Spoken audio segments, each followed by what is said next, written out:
Despre carnea de vită, în special despre cea din zona Mercosur. O anchetă a jurnaliștilor irlandezi a arătat că în Brazilia hormonii de creștere a animalelor, în special în fermele de vaci de carne, se pot procura de la farmacii fără niciun cod de identificare sau rețetă, ceea ce înseamnă că trasabilitatea rămâne o problemă mare cât casa când vine vorba despre acordul Mercosur. Sunt declarațiile europarlamentarului irlandez Kieran Mulloy. Vă reamintesc că acordul este deocamdată blocat la Curtea Europeană de Justiție, iar procedurile pot dura până la 18 luni chiar, timp în care Comisia Europeană poate totuși implementa acordul pe partea comercială, însă doar provizoriu. Mergem acum în Parlamentul de la Strasbourg și primim detalii de la domnul Mulloy, fervent apărător al fermierilor și fost om de televiziune de altfel. Farming is going through a very difficult time. I think our agriculture has been one of the areas that has suffered in terms of the way the economy has changed, both in Romania and indeed in Ireland, in my member state. Farmers nowadays have suffered due to inflation, due to inflationary costs, and indeed, to a certain degree, some red tape from the European Union as well. Difficult regulations coming on board, putting additional pressures on farmers. So, but having said all that, I don't see this issue as an issue which should in any way suggest we're unhappy with Europe or we're intending of leaving or anything like that. That doesn't arise. I'm happy to be a member of the European Union. I value the trade Ireland has to Romania, Romania has to Ireland, and indeed throughout the Union and abroad.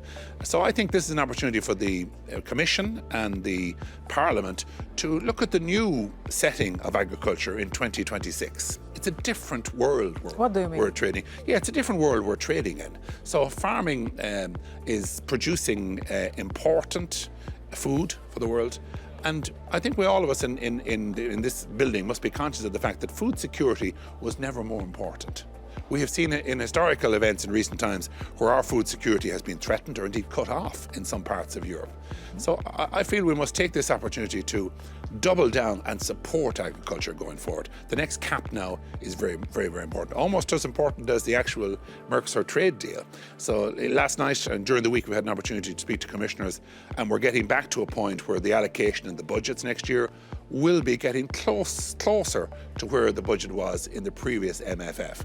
That's what we need. In fact, we need to go a bit further. What about the inflation? I think we need to allow for the inflation. You're quite right.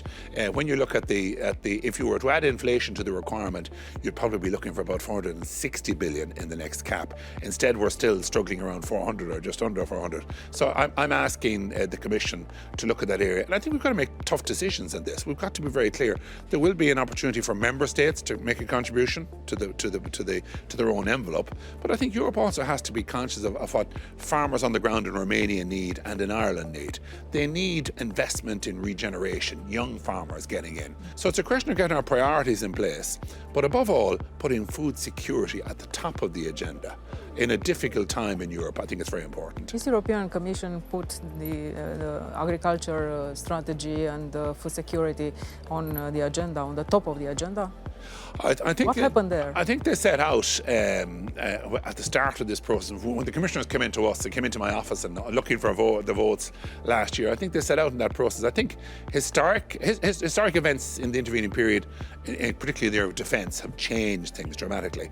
It is a family of 27 member states. I'm very pleased to be among them. Agriculture would be of more considerable significance to me at the moment than it would, say, defence, for instance. But I can understand the position of countries like Estonia and Poland and other countries in the Ukraine district. They also must be listened to. So to me, the issue is balance. We must try and ensure that when the CAP comes around, the agriculture budget is not only restored, but as you say, that we have an allowance for inflation to be taken in there. And we must also listen to our neighbours in other European countries when they seek other support in areas such as defence. The budget is there. It's a matter of cutting and measuring to different requirements. I read the news last week about Irish farmers going to Brazil, and they could buy antibiotics and hormones freely for the cows, for example. Is it true? It most certainly is true. This afternoon, when I finished voting here and we had news of the legal referral, I got a telephone call from the journalist who went to Brazil, and he was telling me of the latest moves they have been working. So very simply, for the benefit of your viewers, it was a piece of journalism which involved this gentleman going out to Brazil and travelling 3,000 kilometres around the country. And he called at no less than 13 different shops which were selling medication for animals. And regrettably, from my perspective... For free? Yeah, well... No receipt for it. Exactly. Regrettably, from my perspective, he paid across the counter. There was no receipt. No identification was ever sought. No cattle herd identification was ever sought. There was no question as to the amount of medication that the animal would have used already. So it proved one thing to me and to the rest of Europe, I believe, there is no traceability in Brazil. Regrettably, there's a cultural problem there. And while the European Commission may say that they're trying to deal with that issue and working on that issue, there's no evidence that any improvement has taken place in the last number of years. In fact, in contrast, in our country in recent weeks, a consignment of Brazilian beef entered the country, just about 127 kilograms of meat. And within a 2 to 3 week period, a recall had to be organised because of the presence detected in the meat of illegal animal growth promoters. And specifically a drug called estriadol, which is not only banned in the European community, it's carcinogenic.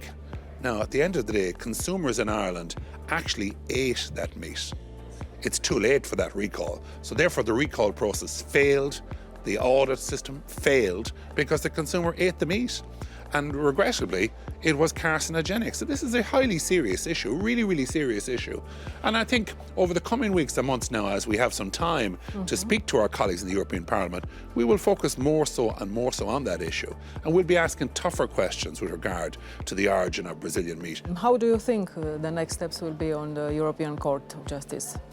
I'm told today there's a considerable debate about whether it should be 18 months of a delay or 6 to 10 months of a delay.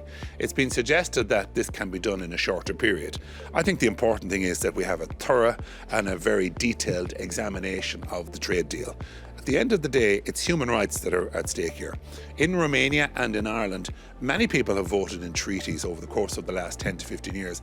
And your viewers will know that we've been repeatedly told that our rights are being protected by these treaties.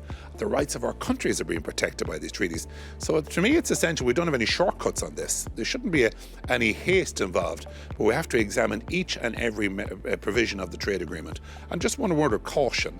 Recently, the European Commission, the European Parliament, passed the Canadian trade deal, the CETA agreement. Now, regrettably, when that went back to my member state, shortcomings were discovered in the trade deal. It was sent to our courts in Ireland, and our courts of justice rejected the trade deal. So it's gone back to our Parliament. Now, we don't want that to happen again. We want the European Court to establish if there are any difficulties, send it back to the Parliament and the Commission, and we will look at it and make changes. So that process, it takes time. I don't think it can be done in 6 months. I think it will take more so 10 to 12 to 16 months.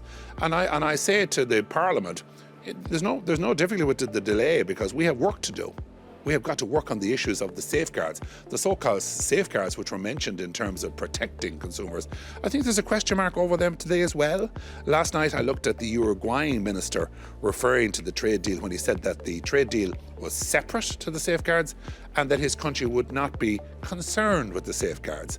Now, if that is the case, we will ask that Uruguayan minister to come before this Parliament in the coming months to explain why he should ignore safeguards which are put there for the benefit of the public and human health. Do you see any opportunities for the European agriculture in the next, in this next trade agreement? Oh, I certainly do. I mean, I certainly think there are opportunities.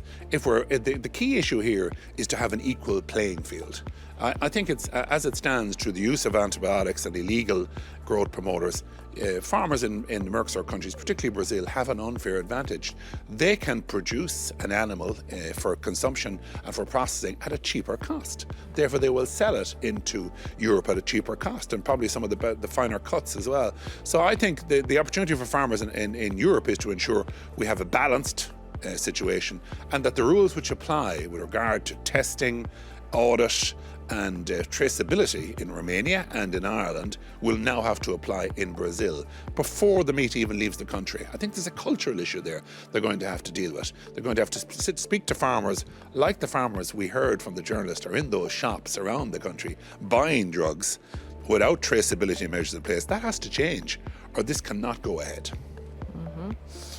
For the last question, what should do the European farmers in the next months during this appeal to the European courts? I'm delighted what the farmers of Romania have done already, making their view very, very clear to my colleague, MEP Negrescu.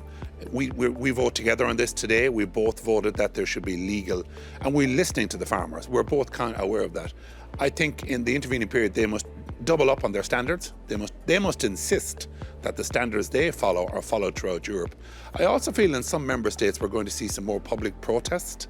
I think it is striking today to review the voting list from the Parliament and recognise that not one MEP from Poland or France voted against the measures today.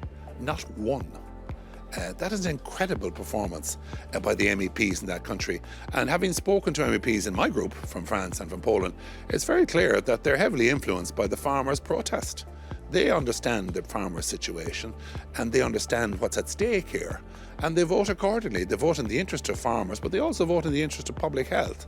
So I would like to see in some specific areas in the coming months some more public protests where we will tease out these issues, and our MEPs who have decided they are still voting for Mercosur must be confronted in a peaceful manner and must have these issues explained to them, because I think there's still a great deal of ignorance about the use of antibiotics in meat coming into Europe. Thank you very much for the participation to AgroJurnal.